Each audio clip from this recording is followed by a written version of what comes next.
Flakët në parkun e famshëm kombëtar të Josemitit në Shtetet e Bashkuara nuk kanë të ndalur. Zjarfikësit po përpiqen të vënë në kontroll zjarrin gjigant që digjet në skajet e tij e që kërcënon rezervuarin kryesor të San Franciscos.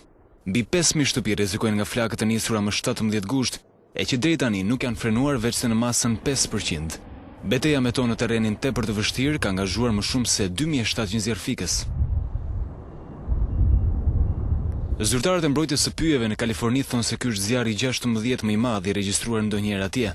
Kemi shënuar vërtet përparime, por terreni thyer e ka kthyer këtë një sfidë jashtëzakonisht të vështirë, pohojnë ata. Evakuimet, disa të vullnetshme, disa të detyrueshme, kanë qenë të mëdha. Guvernatori i Kalifornisë, Jerry Brown, shpalli gjendjen e emergjencës për San Franciscon, ku flakët rrezikojnë dëmtimin e linjave të tensionit të lartë që furnizojnë qytetin me energji elektrike. Një prej rrugëve kryesore drejt Josemitit është mbyllur, ndërsa shumë zona përreth tij janë mbuluar nga tymi, i cili ka mbritur deri në Nevadën fqinje. Parku kombëtar i Josemitit në Kaliforni është një destinacion tepër i preferuar. Ai vizitohet çdo vit nga 3.7 milion vet.